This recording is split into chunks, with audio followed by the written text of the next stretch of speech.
Welcome, Weebs of the Ring, episode 68. How we all doing today? This is the Stampede session. And you know what we're having tonight? Yeet, yeet, yeet. Our boy Jey Uso finally won his first title match in 14 years that he's been on the main roster. But my boy Joe, you gotta correct yourself. He's been getting titles, tag team titles, but we'll talk about that for the main headline story because that's will be our first discussion. And then we have the world title is Gunther versus Sami. Is it happening? Not happening. But there's a match that did happen. It's Sami Zayn versus Ludwig Kaiser. And then we have the mid card stories for tonight. We have the Judgment Day Shenanigans, which involved Liv and Dom started the show, arriving a lowrider. We had the most boring match of the night, Carlito versus Dragon Lee, because it happened and it went to. We'll talk about that thing that Carlitos has no hockey, no aurora. He is boring. Miz versus Braun Breaker. I'm a roll Braun Breaker. Miz versus Bronson Reed. My apologies, you guys. And then we have Drew McIntyre appears and did his promo. That's the flip side of CM Punk's promo. But then we had the tag team titles. Number contender, maybe to see lead up to it. We had the Unholy Union versus Io Sky and Kairi Zayn, the Sky Pirates. And then to end the show, we have the New Day versus American Made. How did you guys enjoy this evening? Were you guys happy about this? Because without further ado, were you guys happy? Let us know down in the comment section down below. Like the video and subscribe because we are about to start the show to Weebs of the Ring. Oh, hello, everybody. Hopefully, you had a good, awesome, lovely Monday evening. Some of us did, some of us didn't. Some of us broke our ankles, some of us drank a lot of caffeine, and some of us decided to jump the proverbial border and become all elite for tonight. Because, ladies and gentlemen, boys and girls, children of all ages, welcome to the Weebs of the Ring podcast. Hopefully you guys again are having a good night and all that. Whether you're new or old coming back here, hey, you're always welcome. And if you are new, who are we exactly? Well, with anime in our souls and thoughts of wrestling out of control, we are a trio of weebs who love the entertainment of professional wrestling. So allow us to be the voices inside of your head as we go through the wrestling events of the evening, give our thoughts and predictions of what's to come, and provide an experience inclusive to all nerds out there. So grab your steel chair, yell for the table, and get put through an experience unlike any other. We are brought to you by AniMa Studios, and this is the Weebs of the Ring podcast. I, of course, am your world champion, Hawkins here. I am going to be healing it up tonight because this you can definitely tell that it is football season because you get Monday Night Raws like this, and there's not much really to go off on. But I am, of course, joined by my lovely co-host. To my right, you can see the legend himself, Vash. Vash, how you doing tonight, buddy? Is the visionary legendary Vash, and you know what Brown Breaker got? He got told by Jey Uso, put in the fries in the bag, like he gave the damn title to Jey Uso. My boy, Yeet. Jey Uso took the W. I was almost happy as little camper. I was almost say this boy Jey Uso deserves it. I've been seeing this man wrestle as a tag team. Now to see him win his first title run, and I hope he holds it. I'm gonna be on the Yeet train. I'm sorry, Brown Breaker. I enjoy you, but fuck Brown Breaker. Let's go, Jey Uso. Let's fucking Oh, go. yeah, I mean, Yeet. I am wearing my Yeet shirt tonight, so hey, Yeet. there's at least some happiness within me today. But also joined, taking his place on the bottom tonight, instead of my usual left side, we have the genius of the ring himself. Drop this box. Drop. How you doing tonight? Doing pretty good. All I can say is for the folks that are watching and for the people that hear this on podcast streaming forums like Apple Music, Spotify, whatever, it's going to be quite the discussion tonight. I'll just say that. Discussion's a fun word to use. Yeah, we'll use the word discussion. That'll be fine. But you know what? As we do with every Monday night, we don't waste time here. We get right into the action, get right into the stories. We've got our headline story of the evening. We had for the main event, the Intercontinental Championship was on the line. Braun Breaker defended against JEY USO. Now, going into this match, a lot of people were expecting Braun Breaker to pull out the dub and continue on his very, very long reign of holding that IC title. But unfortunately, that is not the case as JEY USO won clean as a whistle in this main event match. I'm just gonna get my thoughts out really quick. Match was okay. Surprised Jay won, but they really wanted to hammer in the whole Jay's like they really hammered in the fact that Jay had not won a singles title yet in Mhm. WWE. They were like But really just like beating that dead horse, and it's just like okay, throughout the whole night we're hearing that it's like oh, you guys are laying it on thick. Like it's kind of the same thing I've been saying about this whole Sami Zayn Gunther thing, which we'll talk about later. How like they're very much laying it on thick that Sammy and Gunther's match is going to have a different outcome than we think it might be. Um, but I mean, overall, I thought the match was fine.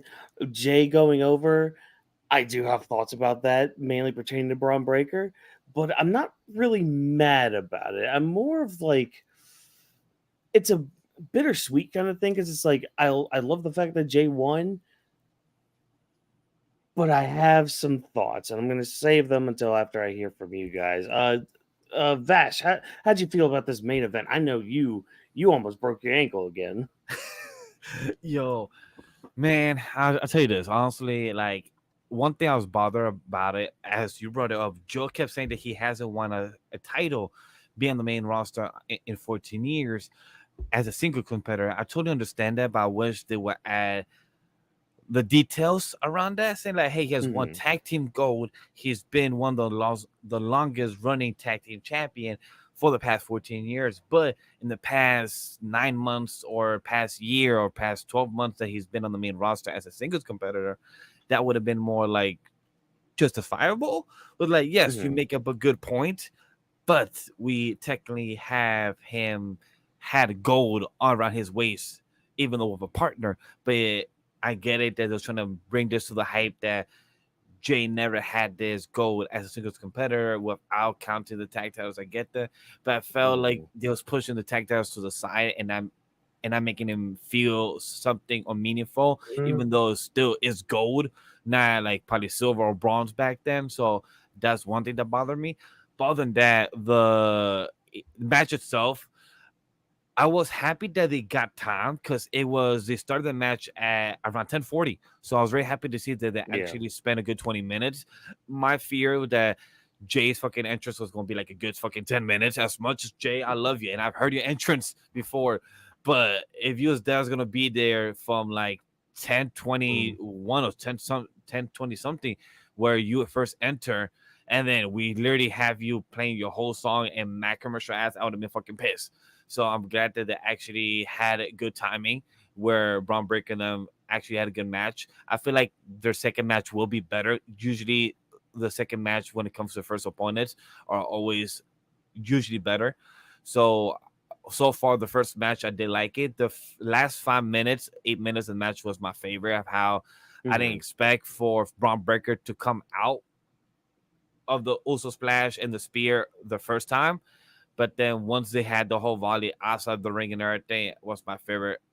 I know that we're all going to talk about it later, so those are my highlights. And Jay fucking winning, bro. I didn't really expect the 1, 2, 3 and actually him stay there and like, oh shit, the ref Yeah. actually counted that 3. Like Yeah. I like Mhm. my like I was like, what?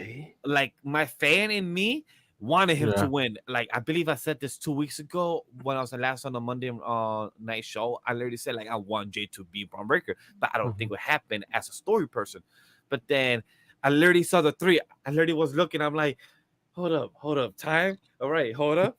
He's actually won. I Yeah. literally had to stare to make sure that my fandom in me, my kid in me that wants Jay to win, okay, is actually going, oh shit, actually happened. Oh, I could accept reality. Oh shit. And I literally was just getting up on my one leg, like, shit, he fucking won. He Yeah. fucking won.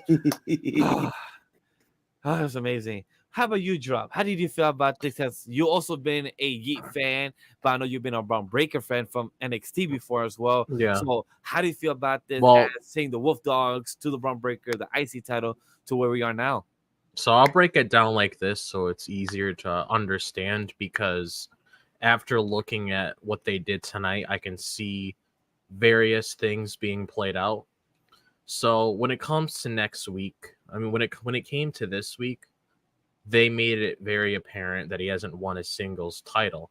And I don't necessarily think that they're pushing the tag title to the side. It's just when he became main event Jey Uso, the whole end goal, just like Cody finishing the story, was for Jey to eventually win that singles title. So they eventually had to do the payoff for that eventually. And a lot of us grew up watching wrestling over the years, and we always have these moments happen within wrestling. It's just a common concept that we see every single time. And when it comes to Bron Breakker, just going to throw this out before I get into the other things I really want to talk about. He's not buried, so I don't want to see all this discourse online saying that he's buried or anything. I mean, this is going to be the guy that you're going to be seeing having around 5 to 6 to 7 WrestleMania main events in the near future. This is one of your pillars of the company, just like Carmelo Hayes and the rest of them that are coming up from NXT. So I do not understand that discourse. That's just simple-minded pea-brain. That's all I'm going to say right there. And when it comes to the bigger picture, which is something that I really like diving into more, I can honestly see this being a legitimate reason, because a lot of us have been spoken. How is Jey going to factor into this bloodline story again? We never really had any clear direction of exactly how Jey was going to get involved again. So this could potentially lead us into Jey getting involved in the bloodline if people from Bloodline 2.0 decide to interfere in his match. Maybe there's some discussion. Maybe Solo puts out an order and he wants it to get done. Maybe he feels like Roman's going to be calling for backup because all this time he's been by himself. So then he decides to go to Raw, mess around with Jey Uso. Then you can factor Jey into the bloodline story with that. Actually give us a legitimate reason for them costing him that big moment that he cherished, that he wanted for years, to eventually get that singles title run and just have the best time of his life with it. Now you can factor it. You can factor him into it. And also when it comes to Bron Breakker, when it comes to them having a match between each other, it's clear as day that it's not going to be like a clean win over Jey the next time that they have a match for that title, because that would be boring. We've seen it played out before. So this ends up heading into the direction where he wins dirty, which is a common thing that you tend to see with a lot of heels anyway. And Bron's eventually going to get that title back. This is just a moment, as I said, but I'm just trying to look at the bigger picture of the story that they're trying to tell, because we know that Survivor Series is around the corner. We know that Roman needs to be helped. We know that other stories need to be told, especially when it comes to, I guess you could say, reviving past relationships that you've had with family members that are crushed, but in a way you could try to bring it back in a way by telling a story so you can be on the same page again, because it could be one of those things that play out. You can be like, you know what, we might not see eye to eye. Maybe you don't want to, maybe you don't trust me as much as you did before. But just like Cody and Roman at this very moment, they have a common goal. So they might want to put their issues to the side and work together, something along the lines of that. But I'm trying to look at the bigger picture here as of what's going on. I'm not trying to look at, oh, I'm gonna take everything at face value and think that this is the end of Bron and this is going to be being a boring reign for Jey. It's just a moment for him. They've been telling this story for so long. You eventually need to pay it off, because as a watcher, you're going to get tired of hearing it eventually. Like, imagine this year if Cody Rhodes never beat Roman Reigns, and then he did the exact same story next year and lost, and then he did the exact same story the following year and lost. People would get tired of the story. People would just not believe in Cody. People wouldn't want to like really invest any time with it. That's why you pay it off now, you get it out of the way, you finish that story with Jay, you move on, and you make something else out of it. Yeah. That's basically what I took out of this match. I thought the match was fine for what it was. It did what it needed to do. It was just meant to create a moment. They've been built, especially when what you saw last week with Bron standing over Jay, and you have all that self-doubt throughout the show. I mean, it was almost a given that we were going to see this happen. I mean, I even had a feeling watching the show tonight, just seeing like how everything was playing out when it came to the self-doubt, like I just discussed, that this was going to end up being the end result of it. Yeah. And like, I see that too, like, especially with the story that, of Jay being like, okay, I need to get the singles title and all that, kind of emphasize or like reinforce why he left the bloodline in the first place. I think my biggest issue, because it's like, because I agree with you, it's not like Bron was really buried here, It's not Giovanni Vinci. Yeah, true. Yeah. But like, I think my issue is like, I wish it wasn't Braun for this specific reason. Like, if we're gonna make this into a moment for Jay, that's fine. But like, Braun just became a transitional champion then with this first reign of his, where it's like, okay, he beat Sami twice for the title. Yeah. Okay, cool, great, awesome. Because like, Sami won it from, like, when you look at the lineage that we've had of the IC championship, you had Gunther holding that thing for like for the devil's number and all that, and then Sami beats him at WrestleMania, makes for a big moment, especially how Sami won. And so that in turn, like that momentum that Sami had was going to go to the person who ended up beating him, which was Braun Breaker, and then so now you have Braun Breaker. And, he has his first title defense, again, against Sami. Get that out of the way. Cool, great, awesome, fan-freaking-tastic. And then we have this set up for, like, his next, like, first actual defense, against a new opponent. And then he loses it. And it's like, that just sucks. It's like what? Like, you built Braun up to be, like, this killer. This unstoppable machine almost, and hell, that was the whole story with him going into all this, because like he wasn't in King of the Ring, and what he ended up doing after that, destroying a bunch of people, destroying a bunch of jobbers. He went on a tear, like destroying so many people, Ilya Dragunov, like all of them, and then like it ends up leading to his IC title win, and then now he loses it in his first other defense, but question opposite from whoever had it before him. But would we feel that we're kind of discrediting Jay, even though he is like he has become main event Jey Uso? So like, even he lost to Jay, he has had 6 other opportunities to win a title. So it shows that Jay, like Joe, I believe Joe said this twice during the commentary. He was trying to like, hey, even though Jay will be winning tonight or might be winning, he's been putting the work. All these 14 years, he had 6 titles within the past 12 months. He has gone for the world title for Seth.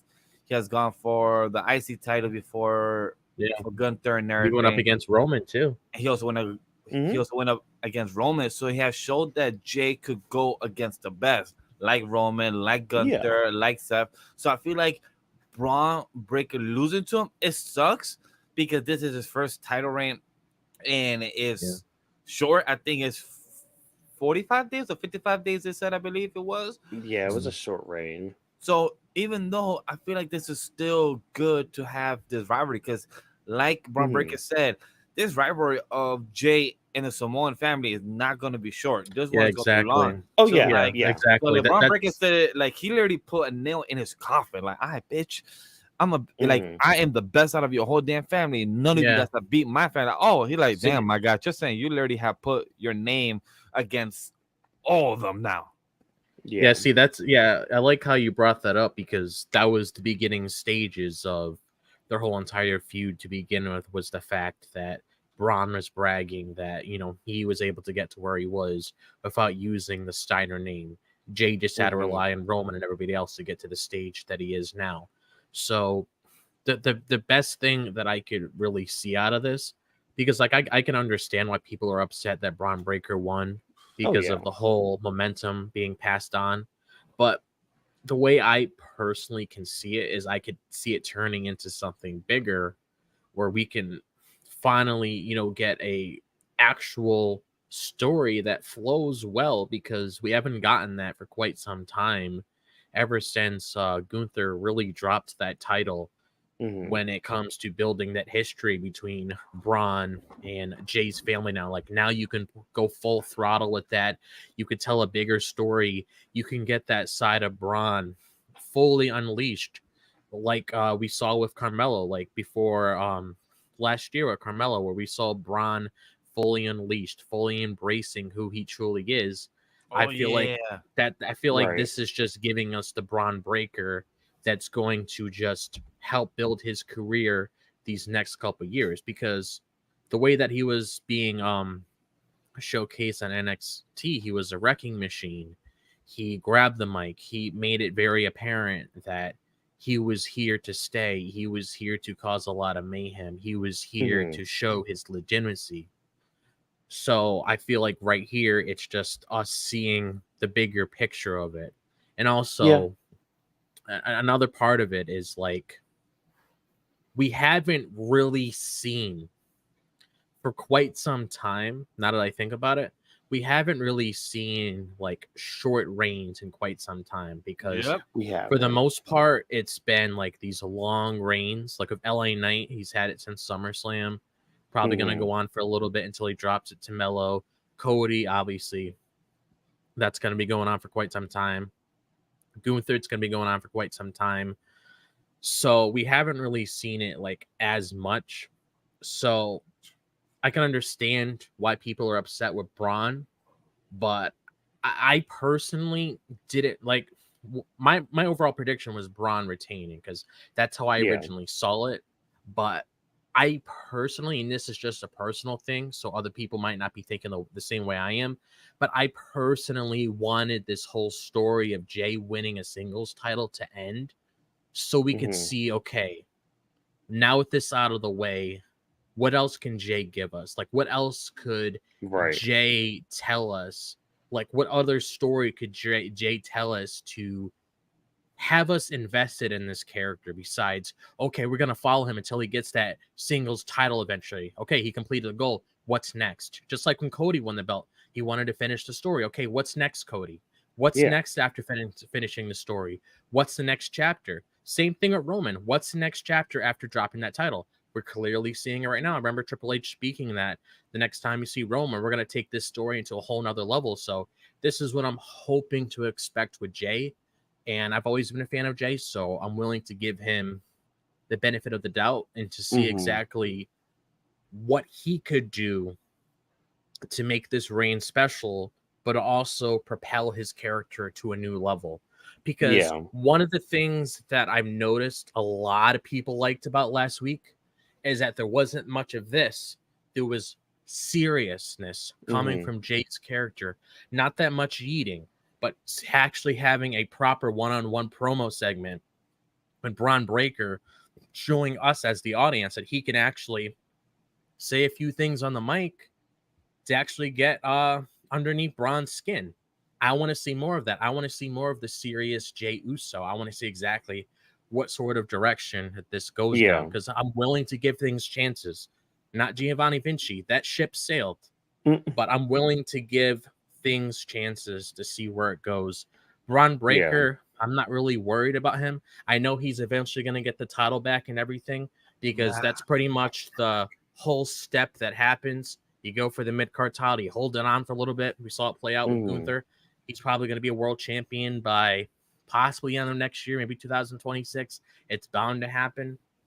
But yeah, and those are my thoughts on that. And that's why, like, the most important thing, because, like, I mean, we'll keep up bringing up the Giovanni Vinci stuff. Oh God, until the cows come home. But like, because that is like the perfect example of what I'm about to talk about here. It's like the most important thing is right now is the follow-up. How do we Yep. follow up from here? Like how do things progress from here? Like, is Jay just gonna hold this title just for a little bit, just so like this is only just a moment, or is he going to Yeah. hold it for a bit and like add some prestige to it? And like Yep. that in turn goes into with Braun. Like, okay, what is Braun going to do? Is he going to like Mhm. keep going for the IC title? Or dare I say, are they going to just push him up to face Gunther then? Because like Gunther's going to need something to kind of sink his teeth into, because we're Mm. about to get into that thing, and I'm going to. There's a reason Yeah. I'm holding on to this belt right now. But like, and that's the thing. It's just like with this happening with like Jay going over Braun again. I'm not really mad at it. It's just more of like I'm curious. I'm very very curious where they're gonna go with it, because like kind of like what you said, it's just like that story's done now. Where do we go, and how do we get Jay now to this rumored War Games match? Like, is it Yeah. going to be a thing? Because that's the thing. Next week when he comes on out on Raw, he's gonna be yeeting everywhere. Like all the yeets gonna be like all over the fan. It's gonna be all over the ceiling, all over the walls. Like it's gonna just be the yeet's gonna be everywhere. You know, Damn, that's a and lot of eating. the yeet isn't going to go away until Temu Bloodline comes in. Like, Look, what I would say, I'm happy for Jay. Like as a fan, I'm ecstatic. As a story, where the fuck we're going with Jay, and I yeah, hope Mm. it doesn't get forced. And I understand the bloodline. If Jay's involved, let him still be a champion. Let Roman also be impressed that he looks at Jay like, damn, you got a champion. That's another thing. That's Character something that building. exactly the character building. I appreciate that for the wording drop. So the character building is really important for what is from now to War Games. If it's gonna lead up to Jay joins, but I would love for Jay to take up, part of the leadership role or something, like just show right. that this is a family that's Yeah. broken.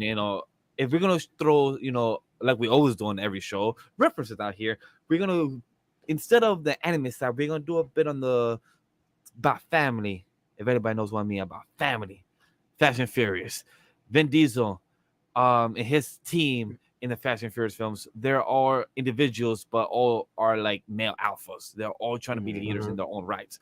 Yeah. This is what the bloodline kind of is. Like these are all type of Yeah. monsters that are all trying to be in their own team. Yeah. So I really want Jey Uso, if he comes still, be champion. Like I'm okay with him losing in December or something, or January at the Royal Rumble. That's fine. Look, 2-3 months, short reigns, like Job said earlier. Short reigns, we haven't had in a while. We literally been complaining that fucking Roman Reigns was champion for 4 years. Now he finally lost it. Let's hold the same thing for Gunther. He has 6,600 days for the champion. Now that's gone. Let's have short champion. Sami Zayn was short champion for a good 2-3 months.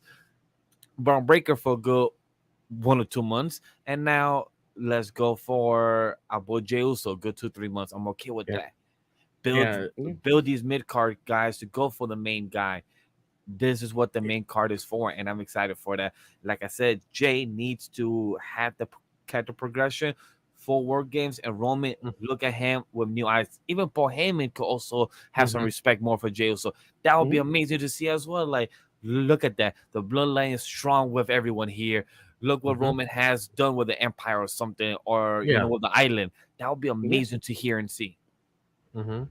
Yeah. So that again, we'll just have to see how we follow through with all this. But any other comments to make before we move on to the rest of our night? No, that is it for now. I do. That is it. Yeet. Oh, well, besides the eating, yes, of course. But hey, we got to talk about our world title scene. We had Sami Zayn taking on the henchman of Gunther, Ludwig Kaiser. This was all of the buildup we had for our world title scene. I mean, good match, and all that, but like, we get a tease again. Okay, Gunther got everybody by walking out in his gear after the match, being like, "All right, fine, the people here in California." This, like, I thought he was gonna pull the thing where it's just like, "All right, let's go ahead and have our match now, since you just got done with a match, like a very physical match with Yeah. Ludwig Kaiser," and then just kind of go over Sami there. It's just like, I figured that would be where we're going from there, because like, hey, that's a nice little wrinkle. Hey, you're technically giving Sami what he wants. You're kind of giving us what we want, but it's kind of in a dickish way where it's like, oh, Yeah. you're gonna come after the match and then beat him up. But no, instead, we just do what we've been doing for the past 3 goddamn weeks, where it's I like, feel like hey, I've been getting Gunther, blue I balls want. week to week. That's what we've been getting. Sonic the Hedgehog. Like, Also, Sonic's blue balls is better than this. Like, I feel like literally. I feel like Triple H has been laughing, just doing Yeah. this week to week. Like, See, you know what? Instead no. of giving them, let's tease them again, tease them again. See, this is my main issue with this, and I'm just gonna come out and say this first because I've also heard people say online, you know, how come we're not seeing Gunther compete in matches and stuff? Because I've seen a complaint with that. Sometimes when you're champion, it's meant to be on special occasions whenever you're defending that title. You don't Especially when you're always world have champion. Yeah, exactly. You don't Yeah. always have to be out there doing matches. Like, did you really expect with all this time, even when Roman was on SmackDown, did you really expect him to have a match? No. When you're in the ring with the champion, that's supposed to be a special moment. So at that point, once you're like the top dog and you got like the main title of your brand, you can wrestle whenever the hell you want. It doesn't fucking matter. But Yeah. talking about the story, getting that out of the way, my only issue with this is that Gunther has always been the kind of person who never backed down from a challenge. This is why I haven't really been a big fan of this overall storyline. Nothing against Gunther, nothing against Sami. I love the both of them. I'm gonna be one of those people, you know, clapping my hands like crazy whenever Sami does win a world title, because he definitely deserves it. I mean, it's been quite some time since he's been on the main roster. He definitely needs to get it one day. That time's not now, but Gunther's never really been portrayed to be this kind of person. Like, imagine Ilya Dragunov, which is pretty much just that's Gunther, which is pretty much not. I don't want to say another Gunther, but you get what I mean. It's like Ilya Dragunov is the kind of person as well, where he doesn't back down from a challenge either. He'll get in your face and be like, okay, you want to go in the ring? Let's go in the ring and let's settle business. You would never see Ilya Dragunov go out there and be like, you know what? We're not going to do this. And I understand why Gunther's doing it, because it's a heel thing. But at the same time, the way that Gunther has been portrayed on television ever since he came to the main roster, he's never backed down from a challenge. He's always willing to kick somebody's ass. He never, ever backs down from a challenge. And I just don't like, I just kind of find like the whole buildup between Sami and Gunther lazy, because it's always like the exact same thing where it's like, no. It's like, I understand you're doing it for like heelish reasons, but you're not giving us a like legitimate reason to actually want to like do. Like, here's the thing: we already know the match is going to be good, but we want to know how we're going to get to the match. Like, what is the road that we're going to get to the match? What is the story? Because when you're following a story, it adds so much to the match. I mean, look at CM Punk and Drew McIntyre is a good example of that. But when it comes to like this Sami Zayn and Gunther thing, it's just really hard for me to really care when it comes to certain matches, because you can say that Sami Zayn and Ludwig Kaiser, both of them are great competitors, very talented wrestlers. We could talk this entire podcast about how great a certain match is, but that's not the thing that matters all the time. You got to have some story in there to get invested. I don't know what the story is. So, I mean, what's the story? Gunther is like, well, that's the thing. It's like, so since Gunther's been on the main roster, you know, he's been on a tear. I mean, the majority of the time he's been on the main roster, he's had a title, you know, and it's like the one person who has been able to best him is Sami. So it's like, I get the story with that, where it's just like, oh, I'm not gonna give the one person that's beat me on this roster, I'm not gonna give him a shot. No, hell no. Not that. But like my problem with it is like, the story's there. That's fine. But the way you've been doing it week in, week out has been lazy, just like what you said. Like that's been the lazy part. It's like, okay, you could always layer that up. You could layer it up. The first maybe 2 weeks do that. That's fine. The third week have Sami actually get Gunther, like physically get Gunther, and then like that's the impetus to it. It's like that's the moment where it's just like, okay, I'm actually gonna take you out then. Fine. You wanna try go after me? Fine, whatever. But like they even said they had the little title card too 3 weeks ago. So this is already like week 4 of all this. Yeah. Of Sami like trying to get this match, and you're now facing Ludwig Kaiser of all people. Like, and that's nothing against Kaiser as a star or anything, but like when you look Yeah. at it in the kayfabe sense, in like the character sense, in the story sense, you're the lackey, dude. Like you're the lackey who pushed Sami Zayn far, and it's like you're kind of proving Gunther's point here about you not being on his level. So it's just like, again, the story is there. You could do something better. It's just, why are you not doing this? And this goes back to a complaint I had ever since they introduced the world heavyweight title, because I knew this was gonna freaking happen. I knew that one of those titles was gonna end up becoming second fiddle to the other. And guess what? Guess what's happening? Guess what's happening right now? The world heavyweight title on Raw is playing second fiddle. It's playing third fiddle to a lot of shit. Like, and it's ridiculous, especially with somebody like Gunther. And I thought this too, like, while like this whole stuff was going on tonight, I'm just sitting there thinking, why didn't Gunther just keep the IC title and keep that momentum going? Like, because this is literally almost like nothing's changed. Nothing's changed at all. Like, and I know, oh, he's only had like one defense of it. It's only like 2 months into the reign. I get that. I understand that. But like, when you come from a reign that he had from the IC title, and then you're giving us this when he has the world title, come the fuck on, man. Like, you can do so much better than this. And yet you choose not to. Like, and that's the worst part. Yeah. Especially when it comes to the storytelling between both of these guys. Like, Sami Zayn's always been a great storyteller. I'm not taking anything away from that. A lot of this, I mean, that's one of the main reasons why he's super over, because of what he did in the Bloodline story. So Sami Zayn's always a great storyteller. And that's where the frustration comes from. Yeah. Like, And that's another thing too, because it's like, realistically, this should be your main highlight on the show. Just like how whatever's going on with Cody and his title on SmackDown, Gunther should be the main highlight on the show. Like, whenever Seth Rollins was champion, he was the main focus on the show.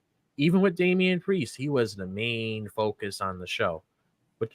So with Gunther, just being put into like the middle of the show and stuff, it just feels weird, because it's almost like it's starting to feel like a mid-card belt, even though it's not.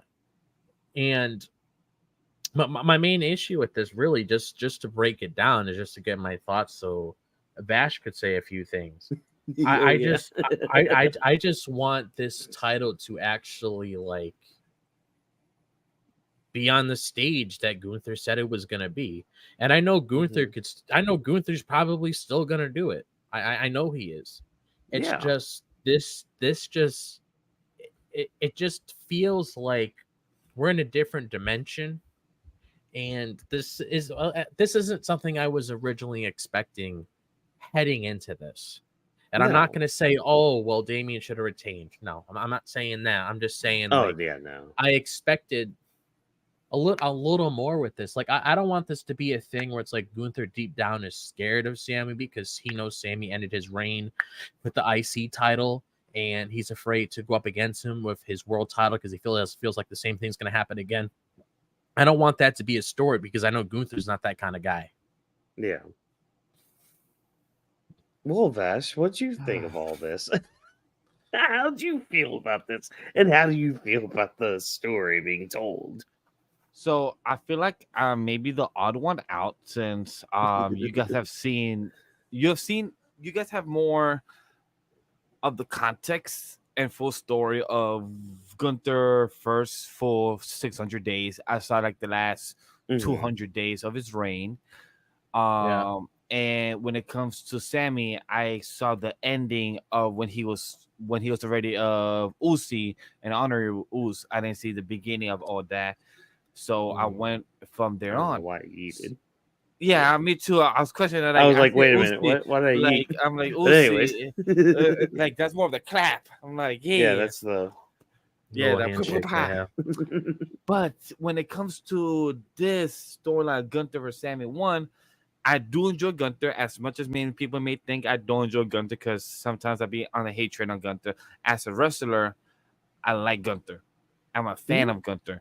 This man slaps on the chest are painful. This man knows how to sell it, and the way he's Good luck, CM Punk.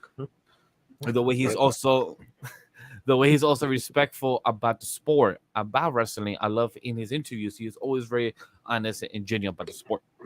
But yeah. you also have to think into a fact that could this be story of how Gunther could be afraid of Sami? Could be. Could Gunther not be mainstream material for the audience? Could that be it as well as why he may not be the forefront in the storyline of a 3-hour show? Could be, or maybe they're holding him off to the 2-hour show starting next month in October. Because, for example, the reason I'm giving the context that he might not be loved in the mainstream side, like, for example, from my girl, she's not a huge fan of Gunther. Could it be that she's not a fan because of him as a wrestler, or could be like that's like him as a style of a wrestler, or he just don't speak too much to attract my girl's attention in the wrestling side, in the promo side as well. So that's how I see it. That could it be both in the story that he's actually afraid of Sami, or Triple H is probably holding him off to try to build him up for in a 2-hour show, have him on the spotlight, trying to balance. That's how I see it in that way. Yeah. At the end of the day, it sucks that I do see where you guys are coming from about the title itself not feeling as the main importance, like how we saw Seth Rollins actually always started the show as called a Monday Night Rollins. And as a champion, he made it feel important when the champion is introducing the Monday Night show and saying, welcome to this city, how you guys doing, blah, blah, blah. So it made it feel important. And with Damien Priest, even though this motherfucker had all rise, I'm like, that's the most stupidest shit. But Rise. it Still made dope it feel important. guy. It made it feel important to the vibe that with Damien was trying to be the conquering in the Judgment Day or trying to have his new family. But with Gunther, he doesn't announce a show. He just has a rival. So story-wise, it feels very lacking where he doesn't feel any time important other than him carrying gold. Like, yeah, my guy, love it, they carrying gold. You earn it. But as story-wise, you're not giving anything to Sami. And yes, you might be afraid of him, but you're not even biting the bone to make us feel like, hey, well, what the fuck is going on? Like, you're supposed to be the main star of this show, like how in SmackDown, our main star is Cody, and then our second star is who's the current winner, Nia, and then after that is LA Knight. Those three are our main stars as champions. We have Liv. She is part of a story. We're gonna talk about that next. But then we have the IC title, who was the main event, which well deserved because it is the title. It is well deserved for that. But then when you have Gunther have a promo with Sami, and it's lackluster where it feels like it's rinse repeat when it was versus the IC title back 8 months ago. Like, can we have something different? So I get it. So that's my whole perspective and added context to what you guys were commenting. So yes. Good. Well, any other notes to take from this little pequeño segment of the World Heavyweight title? Other than that, the match was good of the Sami. match, of course, the match. Yes, the match itself. I would say it was actually entertaining. They cook a good match. From one thing I was unaware about, it was the first time ever Mm-hmm. That's something that I didn't think Was that it? actually happened. Apparently, yeah. I could have sworn they. I heard Joe said that. So and also Walker's has it I in think our they had notes one of too. the cards up there too, I could have where it was just sworn like, like yeah, when they first got drafted. I could have sworn like when him and KO were maybe, feuding with Imperium. yeah, but they might have been just mentioning like one-on-one then tonight. Yeah, probably 1-on-1. Like Oh, okay. yeah, because I'm sure they Yeah, had tag team with Imperium, but never a 1-on-1, which makes sense. They always had tag match, Oh, probably. but for okay. them to actually have a 1-on-1 match is really nice to Yeah. see.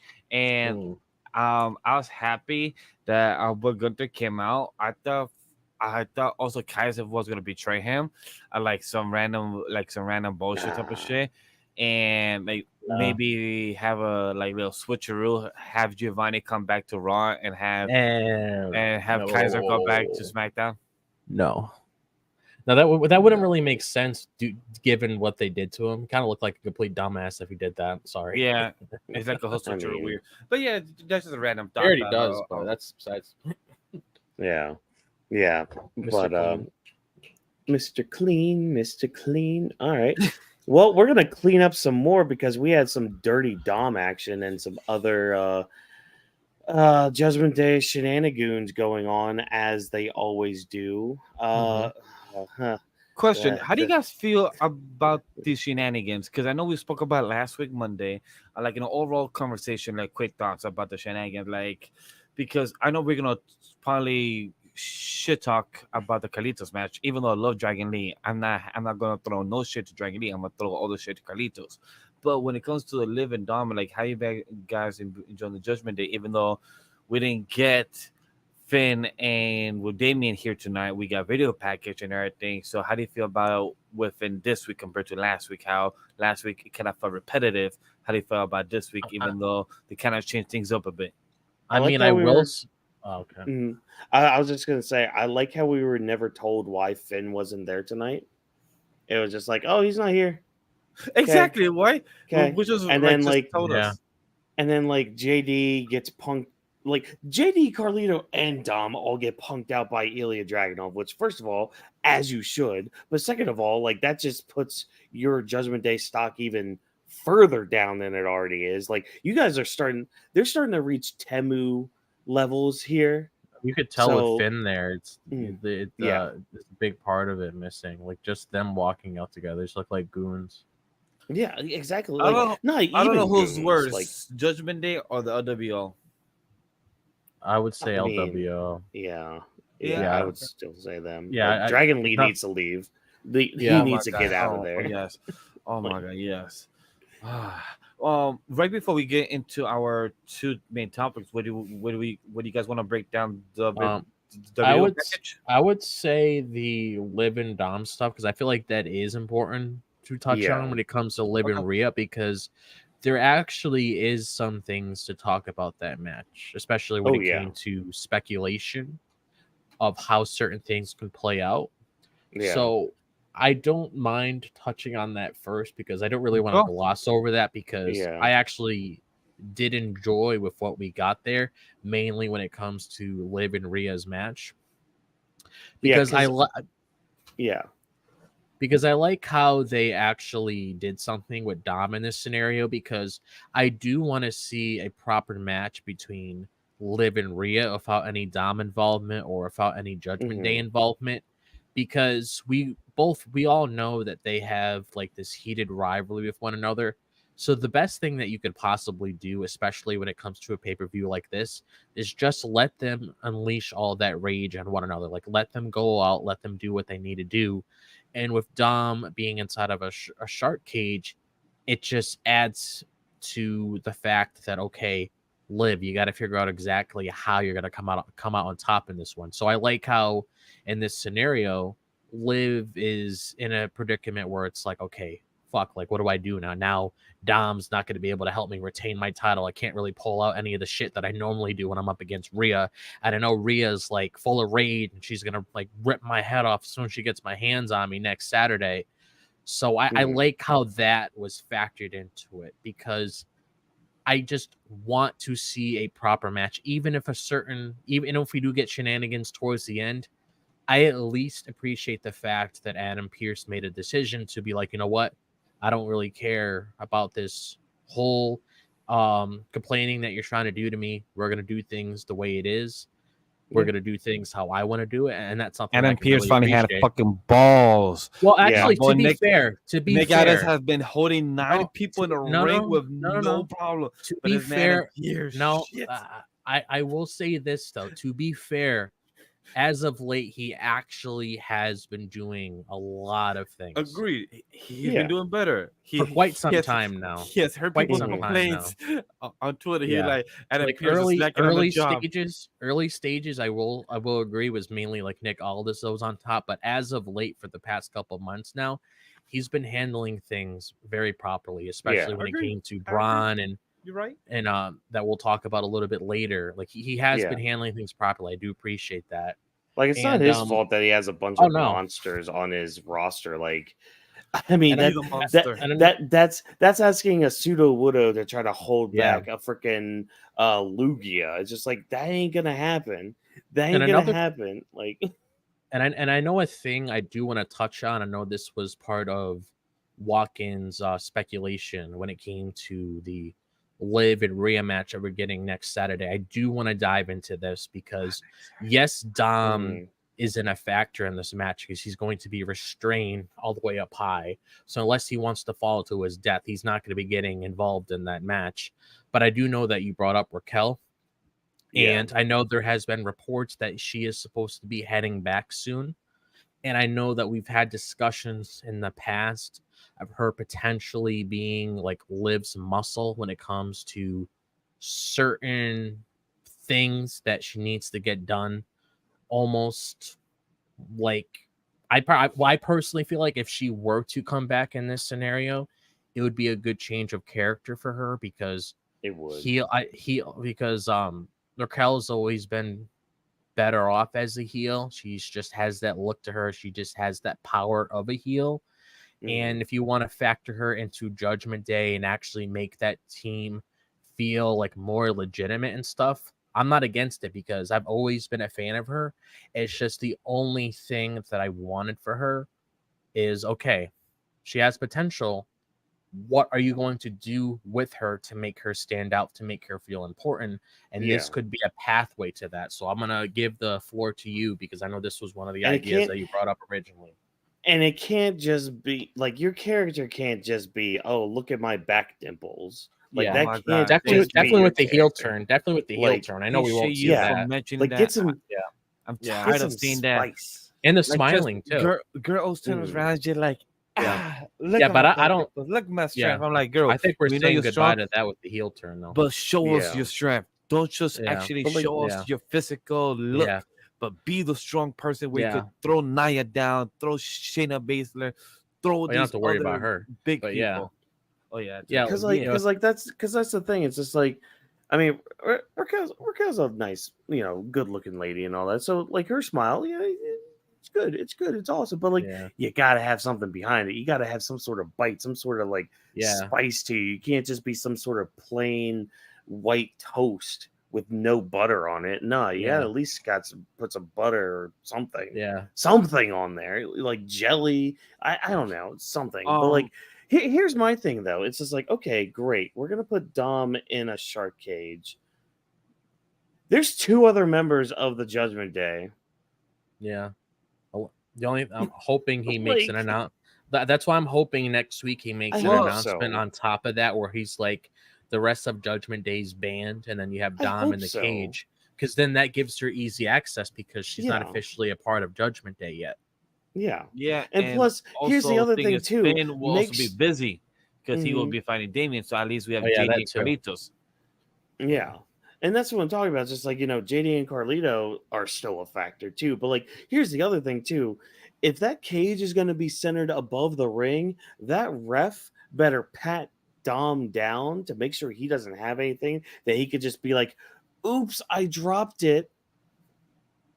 Yeah, True. Because We'll have like to do there's that. that part too. There's Like also one thing there's factors. I would like to give a shout out to, because we did speak about this a couple months ago, and we thought it would have happened for SummerSlam.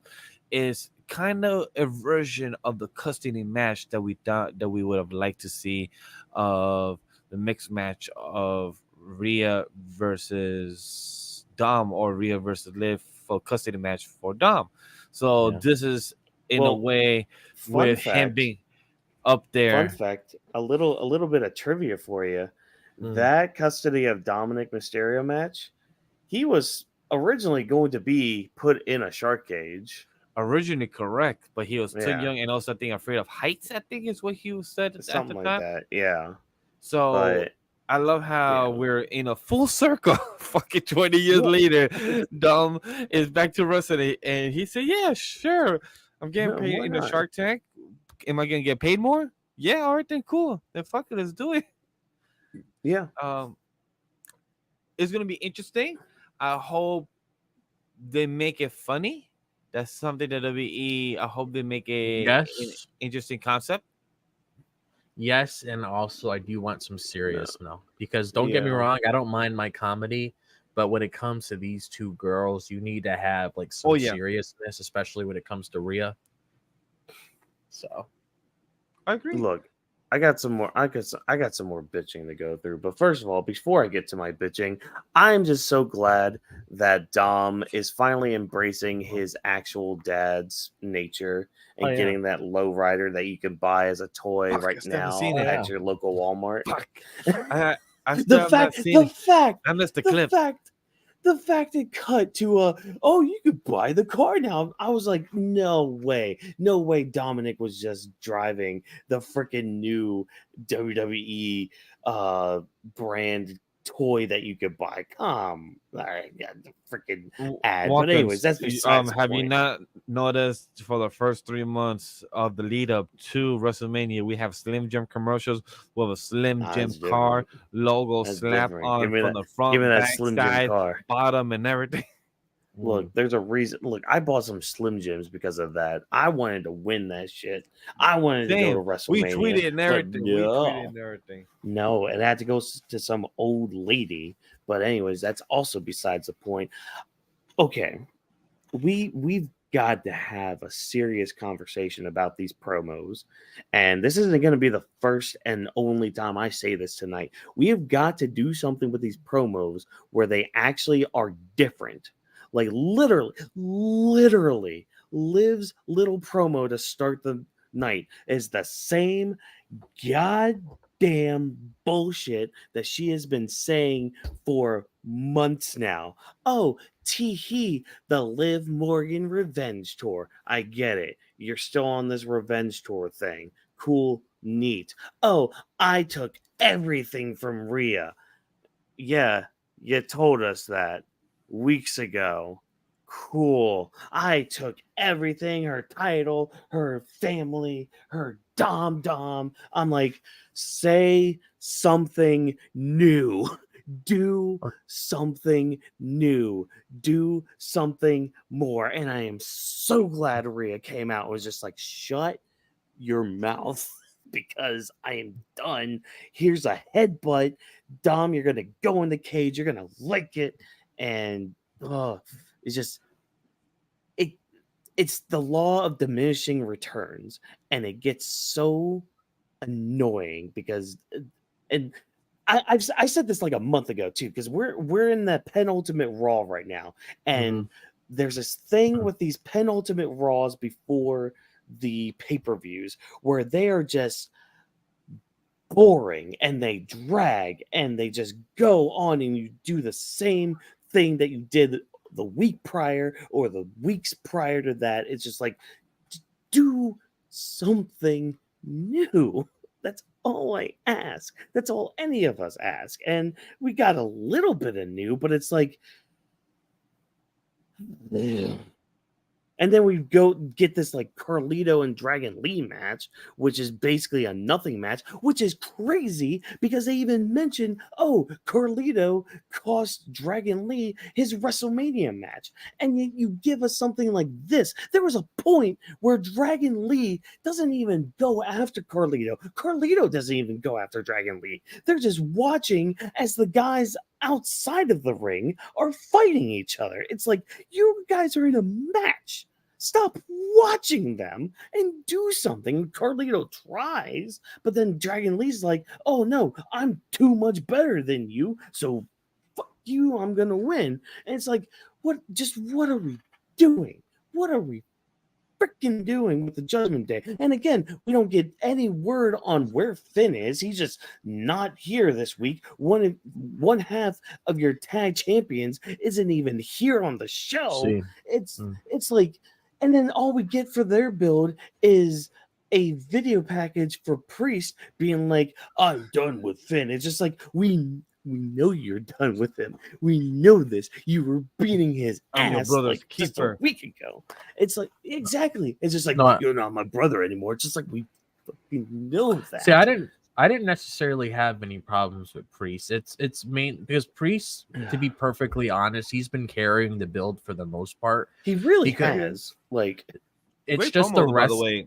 Yeah, like that's Well, another thing yeah. because like ever since Priest started like coming into his own character and Mhm. separated himself from Judgment Day and everything like that, he's basically shown that he was able to escape that shell that he was trying to crawl out of all of those years ago. So yeah. I actually did enjoy the package Mhm. that the video package that we had with him because I liked all the metaphors that was being thrown in there, the whole message that he was trying to Yeah. deliver.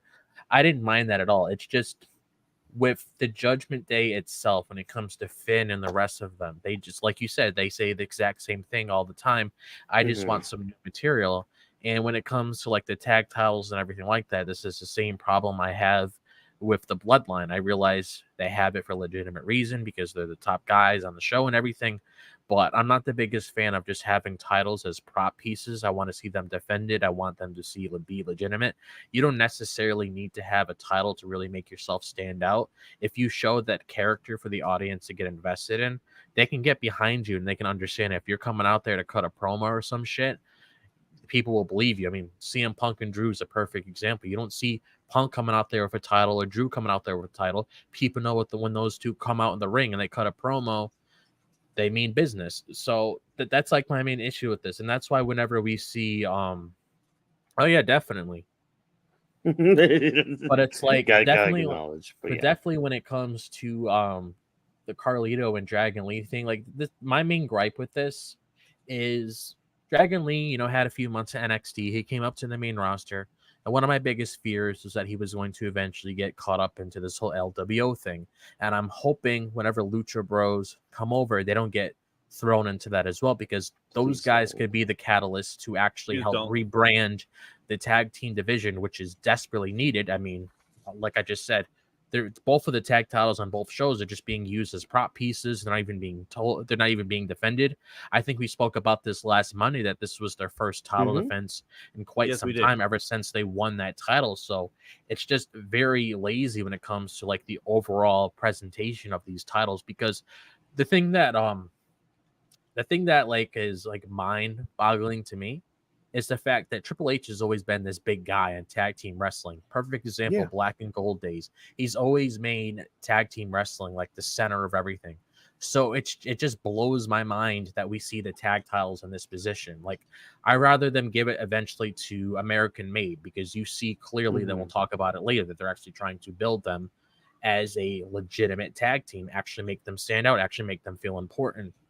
And Dragon Lee, we know he's a very good competitor. I mean, geez, that match he had of JD McDonough before he left NXT was one of the best Oh, it was NXT amazing. matches Yeah, it was that I met for good. some time. Gosh, it So was it's like, fire. we know that he has potential. They're trying to look for their next Ray, even though there isn't really a next Ray. You're trying to find your next character that really breaks out when it comes to those Lucha Libres and everything. Dragon Lee Yeah. has the potential. He can go on a singles run. He could be another guy that could get like the IC title down the road. So Easily. I just want him out of LWO. He doesn't have to turn heel or anything.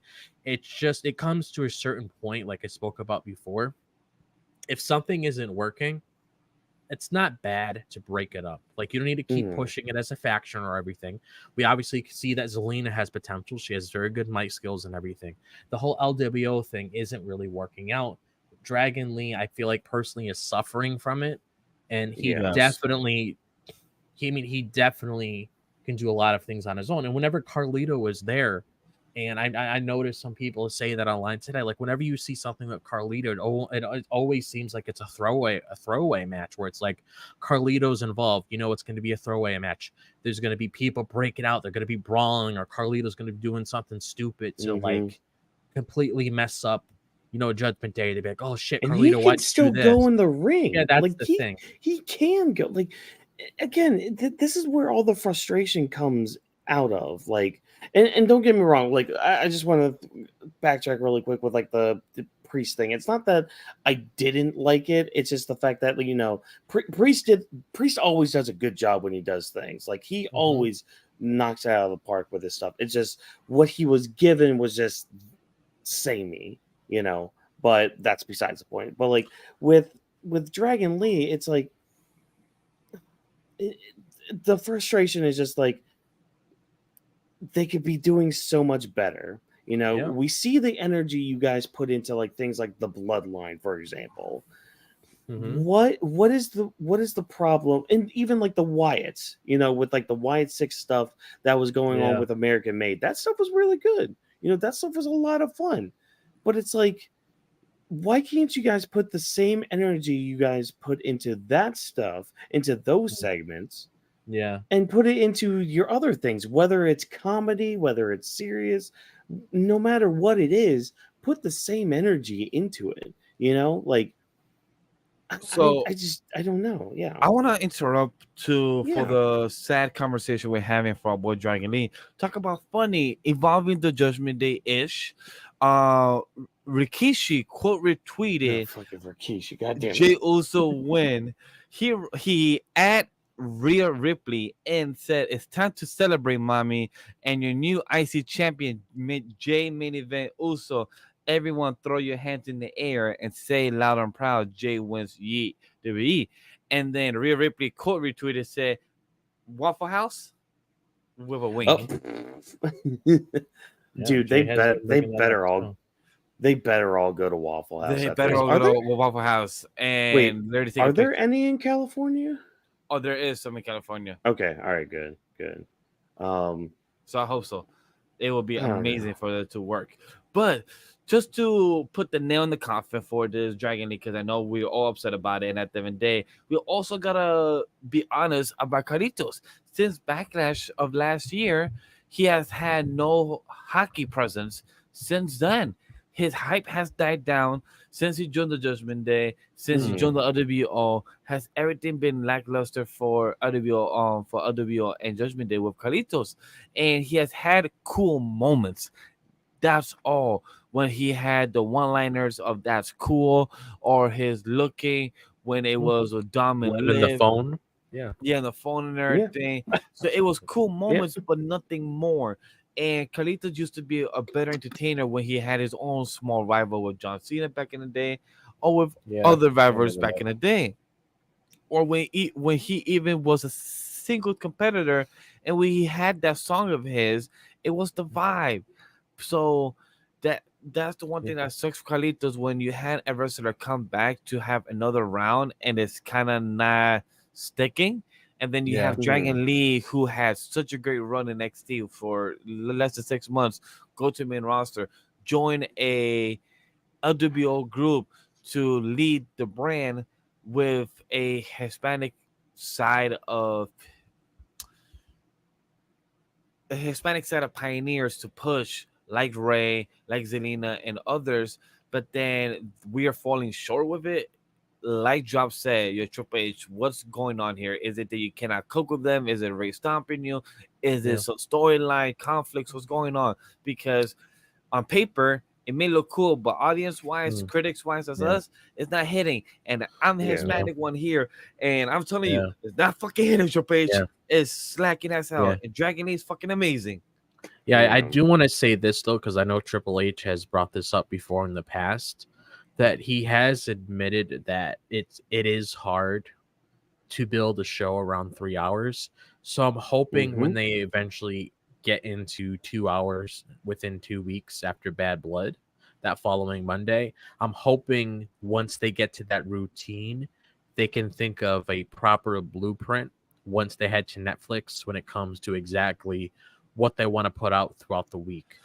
Because But it does then make sense because what is he saying that? But then next year we're about to have a 3 hour Monday and a 3 hour we Friday. don't know for sure yet. We don't know for True, sure it's yet. That's rumor. rumors. True, it's rumor. Yeah. But still, it's Yeah. like your Triple H. What is it that you're trying to do? Like, I I hope mean, to it's be an fair, experiment. Hopefully, it's a good experiment in the next 3 months. Because that's one thing I'm I mean, hoping for out of this. here's the thing with like the whole thing with that is like with Netflix, they can be expandable with that. So they might have like the whole 3 hours, but they don't necessarily need to end at 3 hours. It could be 2 hours and 30 Yeah. minutes, 2 hours and Which 45 I'm minutes okay or with. whatever.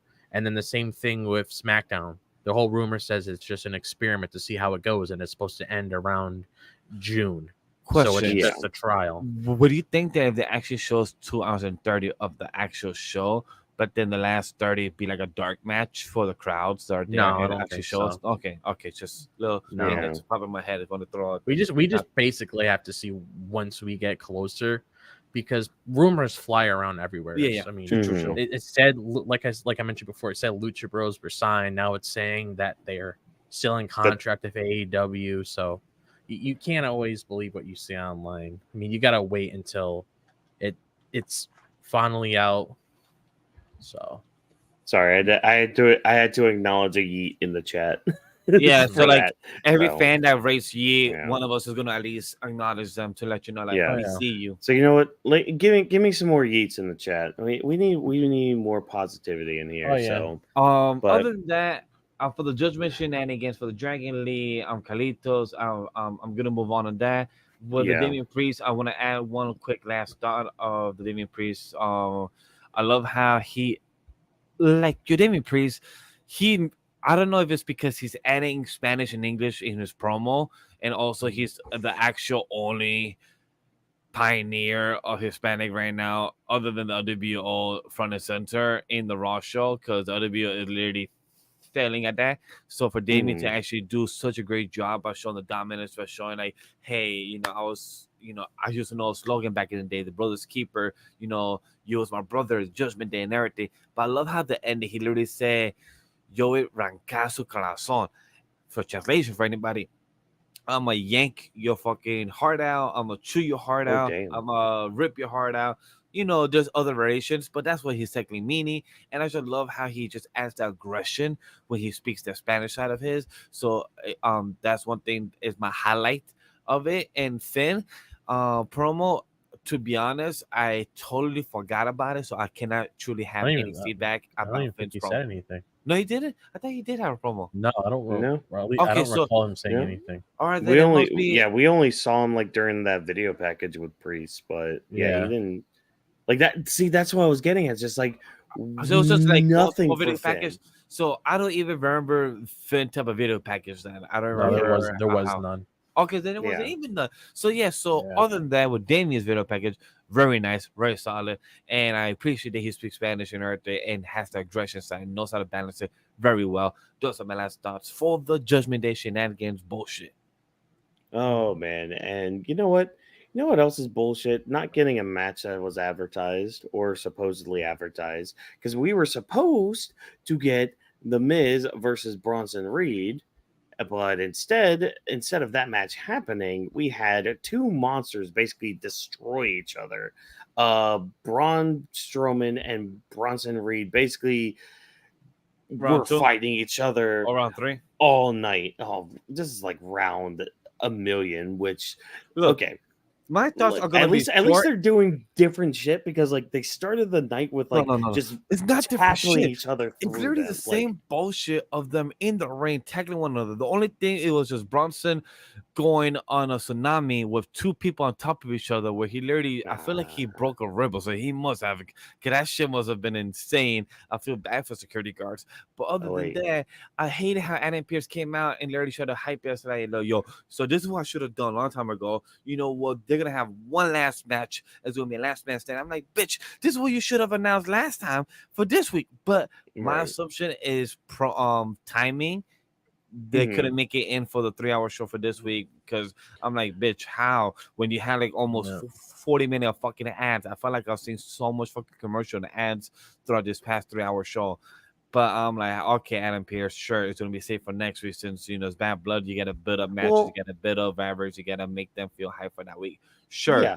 but that's Well, my annoying fucking gripe of Adam Pearce. Literally said I'm gonna have one more match, but mhm, also I think this was adding fuel to the Miz heel, even Cross being involved. So I love mhm, how Cross continues to be the enigma within WWE, where he's just rotten up. I forgot what's the phrase, like the rotten snail or like the enigma. He literally yeah. just keeps poisoning or changing people's perspective every time he appears to them, and that's what the Miz is doing. He's going back to the heel turn and everything. Even Mhm. Braun Strowman is saying that you need to find a monster by being a monster. So all those things add value. But again, this fucking segment was fucking pointless. It was not Well, fucking needed, no, other than just I showing the wouldn't, hype Yeah, I moments wouldn't say. again. I wouldn't say I that. wouldn't say it was pointless because Yeah, like definitely not. the whole story with all this because that's the thing. Bronson Reed injured Braun Strowman. Like Braun Yeah. Strowman's been injured for like a couple weeks, so he hasn't been 100% with that.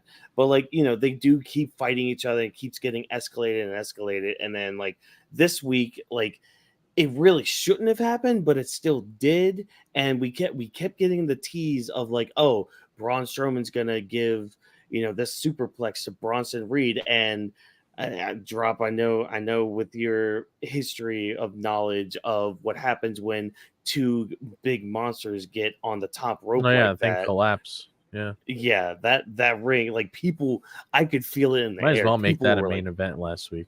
Honestly, yeah, like and see that's the thing. I think this is gonna main event next week, leading into Bad Blood, and because that's one thing about Triple H's like weekly shows, and, especially like the go home weeks and all that. They like to like make those shows like huge, like like really big and all that. So yeah, like hell, they even had a video package for this match later on tonight. yeah. That's what I'm Like saying. That's why it feels like if you're gonna yeah. have this match, you might as well have it close out the show because Mhm. because more than likely that ring is gonna be broken anyway. So at least when Yeah. it comes time to leave, I mean, they already have to take the damn thing apart to begin with. So that's just an easier way for them to clean up their mess. Mhm. And plus, at least with them, like when they, keep fighting each other every week, there's at least something different with it. It's like, what was it? Last week we had them going through the wall. This week we had like the sea of security guards getting destroyed one after another. Which, why are you guys going in there one at a time? Like, Mhm. why are you guys doing that? Yeah. Um, But like, I do like how you did point out though, Vash, about the whole carrying Cross thing, talking into the ear of the Miz, because like that's been Cross's thing this whole time, like Mm. talking to people, trying to get them to the dark side and all that, and like in a way, he was kind of hyping Miz up a bit, being like, you need to remind people just who the Miz is, and Best he version of kind Miz of is a does heel. Yeah. it. Yeah, like that, just that visceral, like I am done with this stuff, like that's the best Miz and all that. But Mhm. yeah, I mean, I like this see, this was fun. This whole part was just fun, Yeah, I didn't mind this like segment at all because I feel like it's needed, especially when it comes Mhm. to people like Bronson Reed and Braun Strowman. Because the best thing that you could do with two big guys is to show exactly like how strong they are. Like you're supposed to display wrestlers like this when it Yeah. comes to breaking everything in their path. They're just causing a lot of destruction or crashing through like production equipment, stuff like that. That's just how you utilize these guys to get them over. I mean, when you look at somebody like Bronson Reed, somebody that Triple H brought back himself, wanting to give him a second chance. And at first, he really wasn't able to really achieve that. But with this new version of Bronson Reed, this has been the best Mhm. presentation of his character. This is just needed to continue to elevate his character into new heights. And with this Yeah. match that he's having with Braun Strowman, when it comes to this feud, this is just going to help evolve his character even further, because you also have to keep in mind there's going to be a certain someone coming back eventually down the line that's going to want to get their revenge. Then that's Seth Rollins. So it's like you got to keep building up Bronson Reed to be this legitimate threat. And I'm even one of the few people, and I've known even other content creators have said this as well. I would personally have Bronson Reed go over in that match to show his legitimacy. Not going to hurt Seth, because Seth's bulletproof at this point. He's already established star. Bronson Reed is still working to become an established star. Yeah. So I'm honestly like looking forward to the match next week. I mean, this is honestly the best thing that you could really do to really put the nail in the coffin when it comes to this feud, and then eventually move on to something else. So I do like the overall presentation when it comes to the overall feud between these guys, because that's just how you're supposed to do it. I mean, you can't just have them go in matches, throw a punch and a suplex, pin him, over and done with. Like, you got to change the course a little bit. You got to make it entertaining. Yeah. And when you add a stipulation like last man standing, I mean, there's a lot of things that can come out of that. Breaking the ring, going into the back room, because you're not restrained in one area. You can literally go anywhere. They could break the ring, and then they can go in the back, and they can break all the equipment. Like, I'm expecting this match to be very destructive. Oh yeah. Like, so I'm also expecting it to end. I'm also expecting it to end outside of the ring. Like somewhere like in, I don't know, maybe the parking lot, maybe like another 18-wheeler. Braun Strowman picks up goddamn cars. So yeah, exactly. Like, he could easily just roll a car on top of him. He's done it. Yeah, before. Exactly. Like, this is going to be that kaiju fight that we've been hinting at forever now, you know. But yeah, and like, and that's the thing, is just like this segment and the segments before this, like with Bronson Reed and Braun Strowman, this is what I'm talking about with, like, you know, if you want to do the same thing, do something different with it, you know, like have some sort of wrinkle with it. This is the Braun Strowman, Bronson Reed stuff is what I'm talking about with that. That's a good example of all that, where it's like, okay, yeah, you're still getting beatdowns. You're still getting like, oh, one of them's gonna do some crazy shit, but what is that crazy shit that they're gonna do? That's the kicker right there. That's the wrinkle, you know. I would like to say my last thoughts about this, because No, okay, I'm gonna stay quiet. no, you're fine. I know. When it comes to Bronson Reed and Braun Strowman, I want them to destroy the damn fucking ring. When they get on the next match, I want them to go crazy. Last man standing. I'm excited for this. I want another street type of vibe where they went to the car and everything. Like Job said, like Braun Strowman, he has went for the world's strongest man type of competition, where he has carried a car and everything. He has held those type of things. He has done this type of competition, so it shows how powerful these men are. Even for Watkins himself, talking about like Bronson Reed need to go over when it comes to Seth Rollins. All these things are highly key in importance. But overall, is like, I wish this was not needed, but for the Miz, I'm really curious to see how will the Miz play a factor in this as well. See, yeah, I'm wondering if that too, like, would he play a factor in this, or will he just kind of step back? Yeah. I don't really know how he would really fit in, if I'm being honest, because this is like this has been a thing between Bronson Reed and Braun Strowman. Miz is only involved just because, you know, he had like that one match of like Bronson Reed before. It wouldn't really make sense to include him in this. It really wouldn't enhance him in any way, because realistically, why would you get yourself involved when two monsters are fighting? You're just looking to get killed at that point. So I feel like what he should personally do is just keep that storyline going with Kairi and Cross, and then eventually turn into the Miz that everybody knows him to be. So yeah, exactly. He is awesome. So yeah, I'm looking forward to the match. It's gonna be a banger next week, Oh yeah, as well as whatever happens with Sheamus and Pete Dunne, because oh hey, yeah, that that got too. a little bit more stuff Yeah, he's a to butch, it. like Oh Trick yeah, said. he's a butch. He's a butch.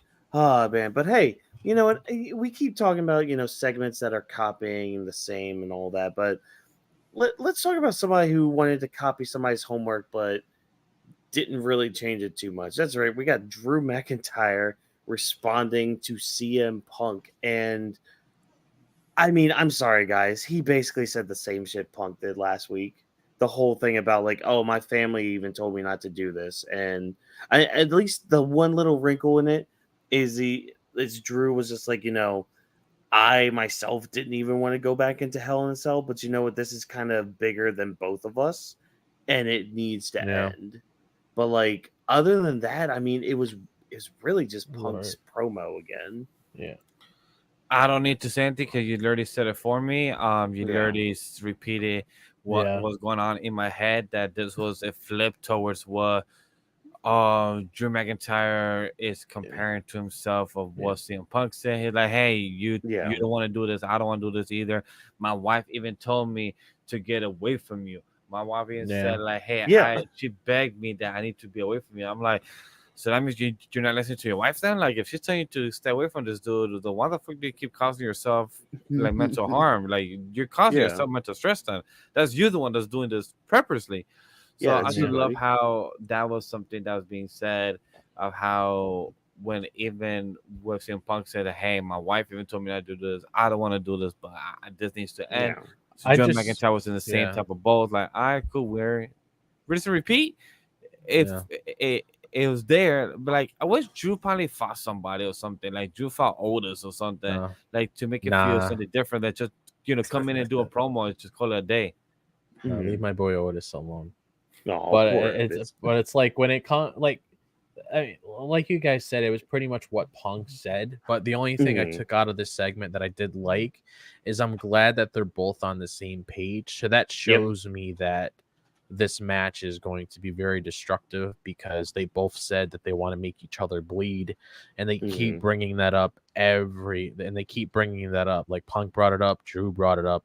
So it only tells me that this is probably going to be one of the most violent matches we've seen in WWE for quite some time, Yeah. especially when it comes to properly ending a feud and actually taking the name Hell in a Cell and actually giving it a clear definition of what a Hell in a Cell match clearly looks like. Like you guys probably seen Punk's Instagram post lately where Mm-hmm. he's been posting a lot of pictures of him wearing the crimson mask. So I can only imagine like how destructive that these guys are going to be, and I'm hoping and praying that it's the main event because it Yeah. just makes sense. Because I feel like what they have done, they've they built the story for this. I mean, Punk honestly just built the whole story in a nutshell to begin with for what he said last week.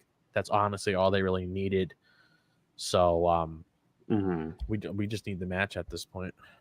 Yeah, and yeah, that's the thing. Like that's one thing I do want to say I liked about this is it's like it was short and sweet in what it needed to be.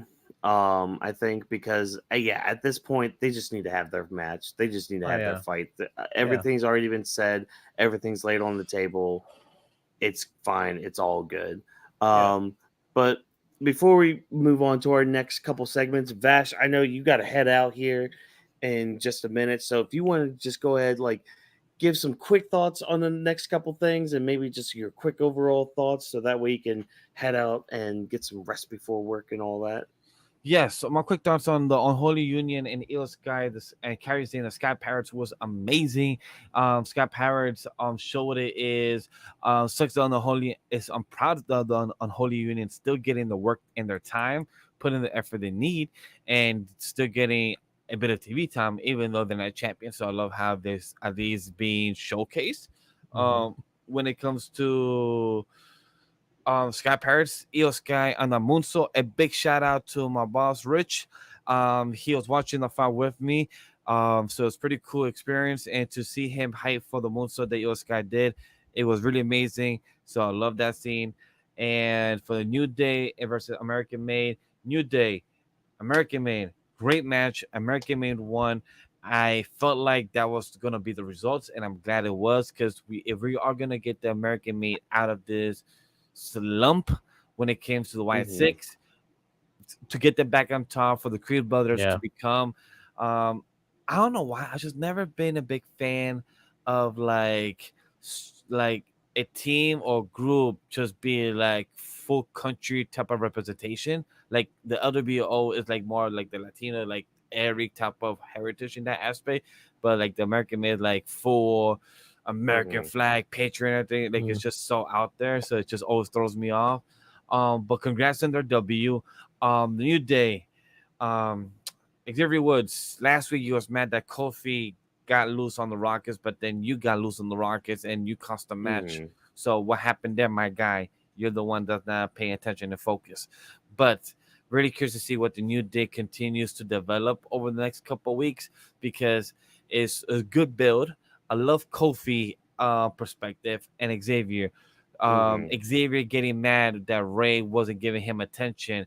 He like, hey, I don't want to deal with you right now. I gotta focus on Finn. Like, oh, you don't want to give me attention because blah blah blah blah. But then I love how Kofi said like, yo, this was unnecessary. I get that because both sides, Kofi is like, yo, I understand where you're coming from, but you could have handled this better and you could have asked for a match instead of you trying to get under his shoes or get under his nerve instead of doing all this extra shit. But then I get where Xavier's coming from, like, yo, I'm tired of people taking me lightly. If I want the hands, I'm gonna give the fucking hands. Cause that's what Mm-hmm. Xavier said. Like, yo, why are we good? Like, we're not champions. We cannot just be chill. We gotta go hunt. We gotta go after the prey. We cannot just be waiting for it to get the opportunity now. We gotta make our opportunity. So I love how Xavier is like in his storyline, he's tired of waiting. So Yeah. overall, even though I understand where Watkins is, because guys, if you ever see the next couple weeks on a Monday and the New Day breaks up, if Watkins is not on the show, that is because he's upset and angry at Triple H. Don't break up my New Day. Don't. And I will Triple understand that H. if the New Day has issues story wise, I totally understand it and respect. So that's my overall thoughts on the last two segments, my quick thoughts, and overall about the show. Not perfect Raw, no Raw will ever be perfect. It had little slumps, and even myself hearing half the show while I was working, it could tell it was rushing and everything or not very consistent. Too much fucking Mm-hmm. answer commercial. That show is annoying as hell. So I'm really curious to see how we lead up to the 2 hour show. And the more we talk about it, how we're going to lead up to the Netflix show in the 3 hours and how they're going to experiment. Overall, was it perfect Raw? No. Was it entertaining? Yes. Could have been a lot more entertaining? Yes. Overall, I enjoyed it. If I had to give a solid random rating around the top of my head, it was like a 2.8 out of 5. Not 3, not down the line, but right under. So to me, that's still a good score, not the worst score. Other than that, I Yeah. appreciate you guys being here, checking the show Mhm. out. Everyone like, comment, subscribe. Like always, continue checking out the show and the last two segments and hear the other guys' overall thoughts of the show. Oh yeah. All right. Well, you have a good rest of your night, Vash. Get some good Yeah. sleep, Oh and yeah, make sure your definitely. ankle doesn't fall off. Yeah, hopefully But not. do. All right, bud. All right.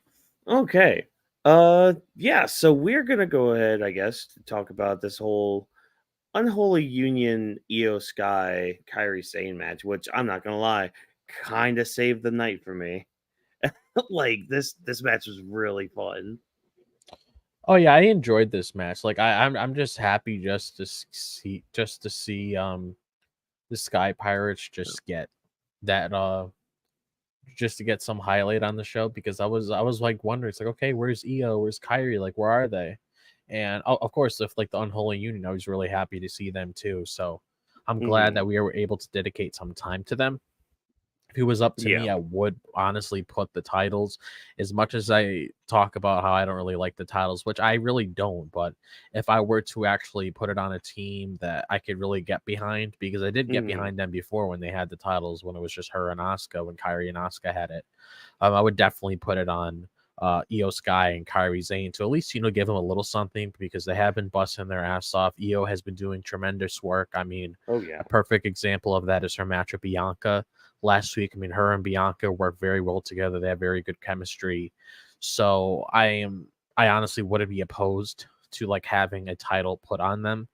Mhm. But I'm not really sure like what the clear direction is with this title, which is still a ongoing question I have with this. Like, I want there to be a legitimate story behind it, because if you Mhm. want me to get invested in these titles and actually care about them, you need to give me a proper story for me to really care about them. But for like the Yeah. match itself, just strictly talking about the match, it was good. I enjoyed it. I mean, you gotta utilize your talent the best that you possibly can. So Yeah. we'll see where this goes between Bianca and Jade. We don't necessarily know when this match is taking place. I didn't really see the title cards online. I mean, technically by default, they are owed a tag match just because EO pinned Bianca last week. Yeah.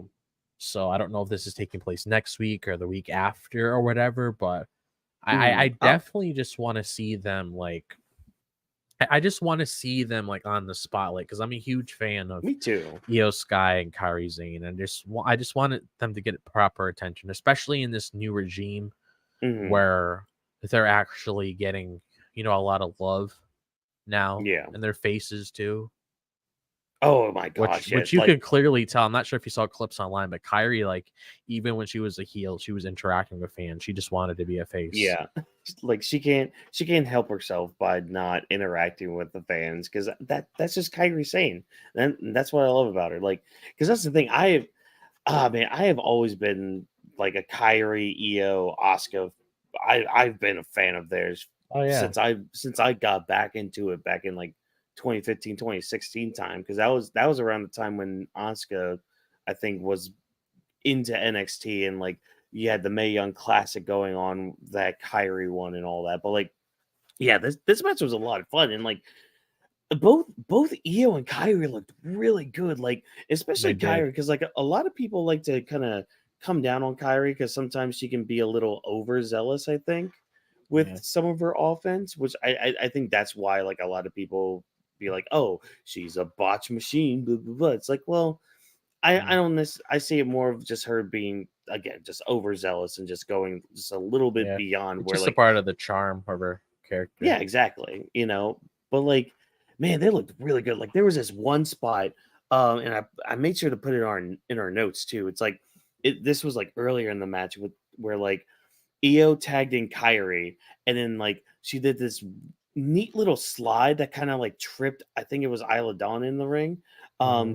It kind of tripped Isla a little bit, but like she went into a move for Kyrie to do. Like, I don't know, just the sheer ease that Io did that move, and then like when she got the hot tag too, like just the way her and Kyrie have been moving, not only just this week, but like even the past like few weeks now, like they have been like on a different level, and I've Oh, really I know. appreciated watching them. Like, Yeah.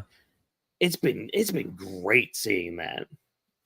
Oh yeah. I absolutely love the chemistry that both of them have with each other. Like, it's almost Oh yeah. like they can read each other like a book. Like, they know exactly what certain spots they want to set up, how they want to Hmm. utilize whatever move that they're trying to do. I've always been a big fan of whenever Io or Asuka were was in a predicament where they had to hold down one of their opponents for Kairi Zane to hit the insane elbow. I've always loved that. Oh yeah. Now, one thing I do want to mention, because you had mentioned, oh, where's this going to lead going into the future and all that, and Yeah. I have a feeling, I have a hunch, and I want you to hear me out on this, because like Yeah. tonight kind of helped me out with like laying out some groundwork. So Hmm. with war games coming up soon, with Oh, in November and all that, yeah. um there was a tweet earlier. Rhea was, I guess, on a podcast or interview or something, saying, oh, if you could build your own war games team, who would you have on there? And she had name dropped Bianca, Jade, herself, obviously, Hmm. Io, and Kyrie. So it's like, okay, that's an awesome war games team. Okay, Yeah. so who would they face right now? Well, let's look at our plethora of stories that are going on. Okay, so you got Liv with the Hmm. whole Rhea thing. Hmm. If Raquel comes back, there's Raquel. So there's our two. And in our little message, I had mentioned, bathroom break collective, but like After tonight, nah, get them out of here. Get them out of here. Um, throw in, the Unholy Union. So there's Isla Dawn and Alba Fire. Oh, They yeah. would do really good in a match like that. Actually, yeah. Now, wait, that's only 4 women. Yeah, it's Who would 4, be yeah. who would be the 5th one? Now, hear me out on this, and this is only because of the history she has. Dakota Kai.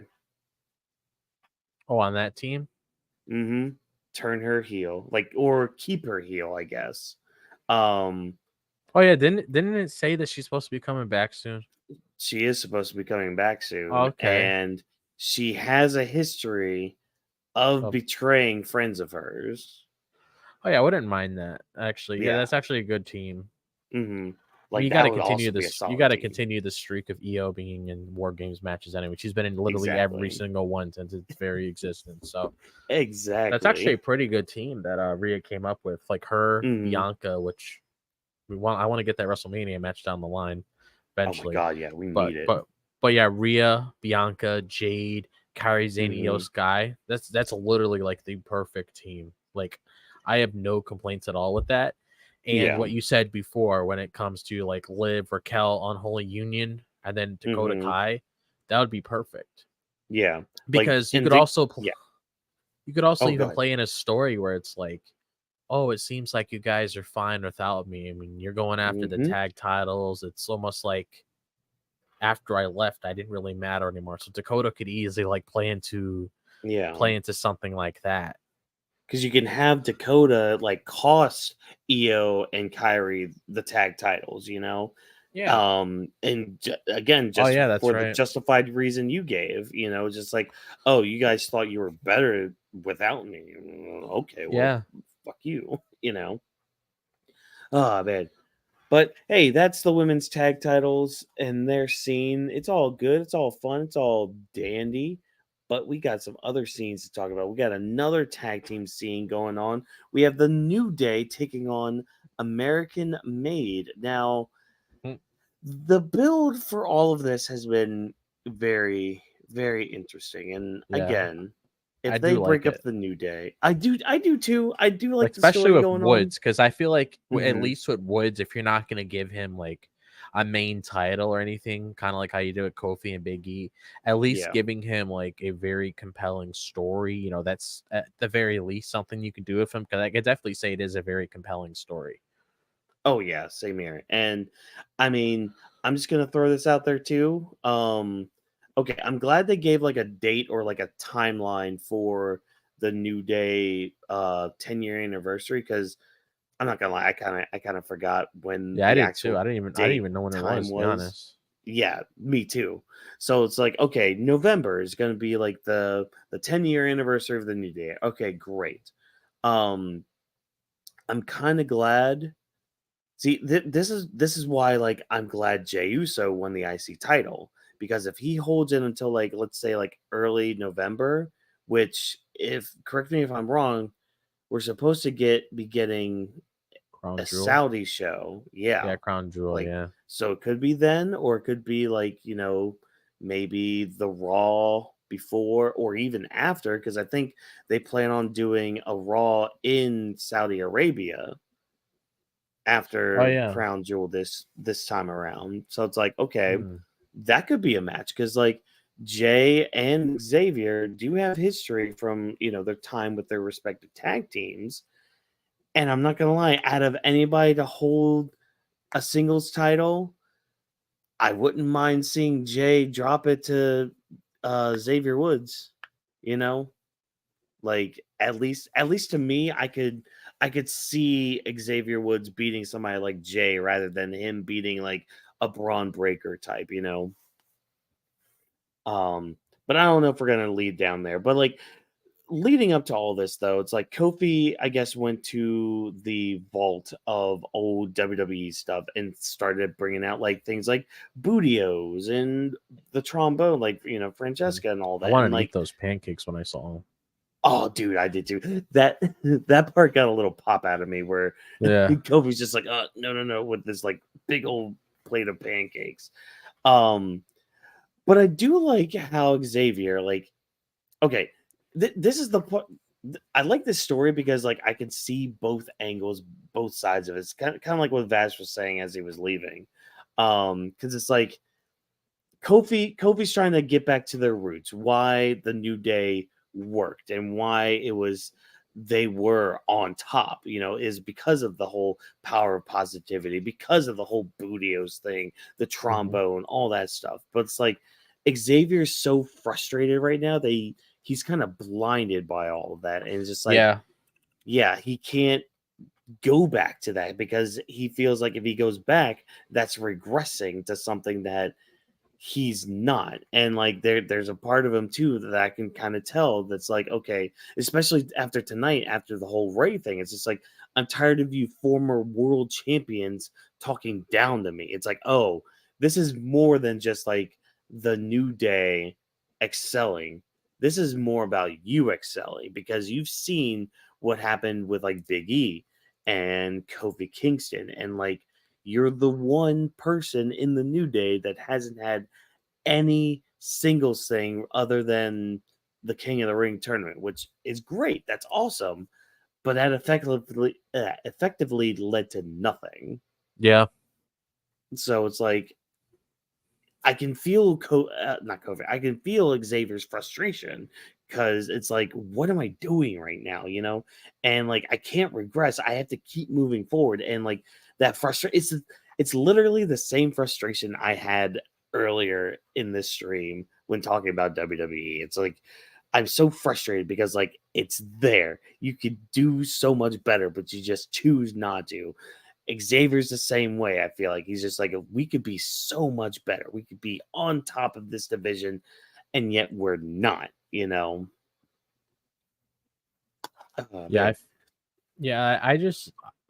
I'm just glad, like I mentioned earlier, that they're at least giving Xavier something to do. Yeah, because there's a lot of people out there that unfortunately like don't always get that chance to really shine. Where it's like they have those moments where they do that one little thing, but then it's like instantly forgotten about. Like, I'm glad that they're actually taking some time to marinate the whole story that's going on with Xavier. Like, now we have a deadline, like you mentioned. Now we can see how things build over time, because I've always been a big fan of like the long-term booking when it comes to WWE, like when it comes to like telling a story, taking your time to marinate it, adding all these different kinds of layers. So then once you have like the breaking point, which ends up becoming the next chapter of the story, you can look back and be like, okay, I remember all the lead up to this, and it just hits a different way. Like once you just hit that point where it's like, oh wow, this is where it all leaded to. And I like throughout the match itself where he was saying how there wasn't as much proper communication last week, and Kofi wanted him to call the shots this time. And in the end, it ended up leading to Xavier's downfall, because he ended up getting frustrated, which ended up, kind of contradicting what he said. So I like how that's also being thrown in there, because then that makes you question, like, okay, what's going to be happening next week? Like, how is this going to evolve from there? Like, that's something that I really like, because it's that thing I shared earlier, because it said because Joe brought up a good point on commentary. He said Xavier was preaching to Kofi how they had to keep their composure, and then he went ahead and lost, which ended up costing New Day the match. Like that's very good storytelling. Oh, so I really do like how they're taking this time with that. And I thought the match was very good. It did what it needed to do when it comes to New Day and American Made. I mean, I can't really remember the last time that we've actually had a proper match with just a proper tag match in general when it comes to New Day. It's been quite some time.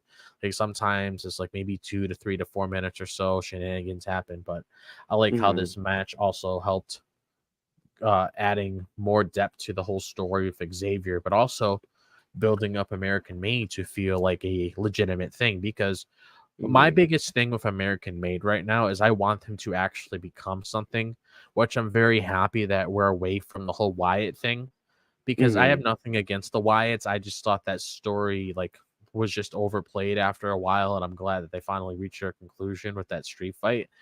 But I'm hoping, Yeah. moving forward, this ends up propelling them into a direction where they become this dominant faction, and Chad Gable eventually down the line, he gets back to that status that he was before, and then you could eventually have somebody like the Creeds get the tag titles and help them feel legitimate, because they are a very good tag team. They just haven't had as much time to really do anything because there was other stories that they wanted to focus on. But I'm glad Mhm. that this helped out both parties. Like, that was probably my favorite part out of this whole segment overall. Yeah, because like when the match started, I was kind of in a similar boat as you. I thought it wasn't gonna last that long, just Yeah. because of like the story and all that. I was like, oh, this isn't gonna last long because like what ends up happening anyways, I thought was gonna happen a lot sooner. So it's just like, okay, I'm glad they at least had some time to like cook a little bit, Yeah. especially for both teams and especially for the Creeds, because yeah, I was again same boat as you with like them with the Wyatts and all that. But yeah, I think the match was fine overall. The Oh, yeah. story again, like because that's the thing, like now Woods is even more frustrated because like Oh, yeah. now he couldn't even heed his own advice that he gave Kofi. So it's now Mm. okay. Now he's just getting like the frustration just keeps getting added on to the point where he basically like because we had a segment after this match, like a little bit later, where like the LWO come by, flanked by Rey Mysterio, being like, "Hey, look, sorry about last week, sorry about everything, all that," and like Xavier, I mean, again, somewhat justified because he's in this frustrated mindset. He's just like, look, I don't need to talk to you. I don't need this unsolicited advice. Like that's where he starts going off about like the whole former world champion thing. But like, eh, I did kind of find it funny how he's just like, maybe if you were given all this unsolicited advice to people, you could have just given it to your deadbeat son and all that. But like, here you are talking to random people, strangers, if even, you know, Mhm.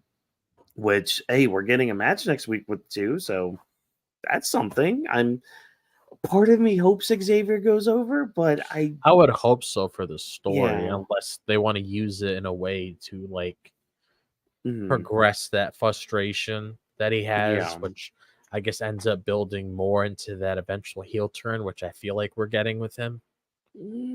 Which is Don't bring him.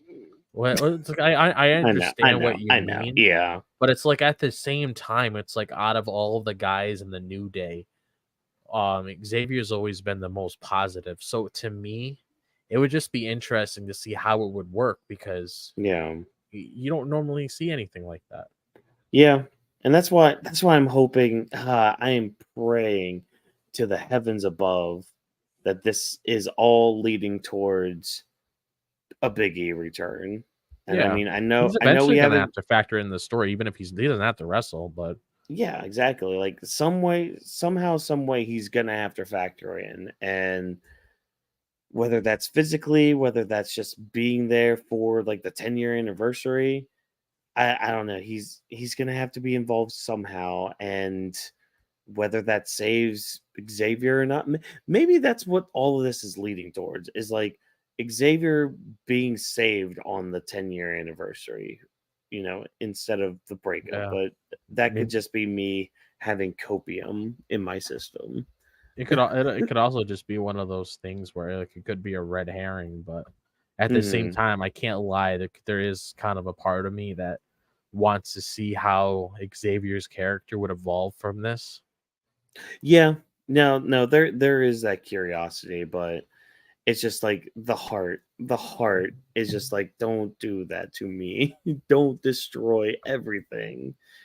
But you know what? I think that's about all I have to say about it, Same. unless you have anything else. No, that's all I have. All right, cool. Well, you know what? Let's kind of go ahead and give our final thoughts. I mean, Raw, I mean, it was kind of a chore to get through this week. I'm not gonna lie. Like, Yeah. I mean, in our private messages, everybody, like, there were a couple times where I'm just like, it's not even 9 yet, I know, it and felt like, later too. Like I felt like the show was like mhm, dragging at certain points. Because there yeah, like was part of me where like I was falling asleep for a little bit, and that wasn't like intentional. It's just yeah, sometime after a while, especially when it comes to like a late night, like if you're working earlier in the day or whatever, and you're just relaxing at night. Um, Sometimes if there like isn't anything there that like automatically grabs my attention right there in the snap of a finger, it's kind of hard for me to really follow through the entire thing, especially if there's certain things that I watch the show for that I'm not super invested in, yeah, and I have to sit through it. yeah, exactly. So it's just like, we're getting through this. We're trying to get through this, and like, I tried at certain Yeah. points. I was just like, ugh, why? It's all just the But same bullshit. But But I like, thought it was a solid show. I mean, I don't want to yeah, reiterate what I said before. I mean, we have the timestamps for a reason. So if you want to mm-hmm, hear our thoughts on certain segments throughout the show, just click on the timestamps when the video is officially posted. So they end up showing up because they're not going to show up now until the video is posted. But I thought it yeah, was a solid exactly. show for the most part. Like, I guess it was less like it was an all right show. I Mhm. What I went in there to see when it came to certain things I wanted, I did get it, like I discussed. So those Yeah. are my initial thoughts on it. Yeah, I mean, again, I thought the show was all right. Again, it dragged a lot, at least surprisingly enough until the third hour. Like the Oh third yeah, hour just kind of just breezed by, but that's probably because we only had like one really just kind of one match for that last hour. But yeah, I mean, I guess to like kind of mention, all the agendas that people will push. I mean, New Day is dying. Um, Women's tag titles are BS. Drew McIntyre versus CM Punk, CM Gas, I guess. He's gassed up and all that. mm. Bronson Reed and Braun Strowman should be on the card, but it's just going to be on a Raw. How dare you, Triple H? Oh, Judgment Day, I guess yeah, something about Rhea's appearance because apparently that was a thing for days, and it's just like, what are you people doing? Get a life, yeah, whatever. Um, and I guess just Braun Breaker, was buried tonight, so there's that. yeah. So it's He like, was buried tonight, okay, guys. great. He's never gonna recover from this. I'm sorry. I mean, he had his Nope, one time to shine. That's it. That's all we're gonna get for him. it's back Um, to OVW for you. Yep. One thing I will say when it comes to just overall thoughts in general, I am looking Hmm. forward to NXT. So people Oh that yeah. watch NXT, if you guys are checking out the show tomorrow, let us know in the comments what you guys are looking forward to. I am very excited for the press conference that they're having with Julia and Roxanne and Ethan Page and Trick. Hopefully my question that I sent Julia gets answered. I Hmm. ended up asking her what defines the beautiful madness because I feel like that would probably be. I thought it was an interesting question to just for her to explain, okay, this is what the beautiful madness means. So hopefully that question gets answered. If it doesn't, Right. it doesn't. But I'm just super excited for the CW show next week. Me too. I'm excited for them to get their fresh start too. Oh So yeah. yeah, well, you know what? Overall, everybody, that was our show for the evening. Again, all of our links will be in the description below. I know Drop's got some stuff coming out this week. I should have a video, a One Piece thing actually coming out on Wednesday. So be sure to check Yeah. that out. Again, all of our links are down in the description. We should have an episode of Anime Lately as well this week. What our topic is, well, you'll have to wait and tune in and find out, huh? Won't you, everybody?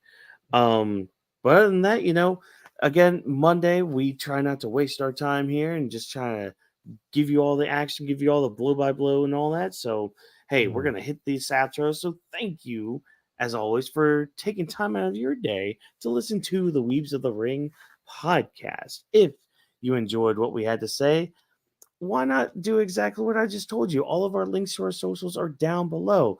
You can find us at AniMa We Studio on all social media platforms. Just remember, that's we with a 3. Also, be sure to use the hashtag Weebs of the Ring to interact with us before, during, or after these shows. Feedback is always appreciated, as we are nothing without you guys tuning in. Weebs of the Ring is presented by AniMa We Studio. Thanks again to our production team of Vash, Watkins, Drop This Box, Rome, and Jokester, as well as special thanks to JB and Abe. Thank you for joining us, and remember, as always, no stunt greenies were harmed in the recording of this podcast. Have a good night, everybody. Have a good one, guys.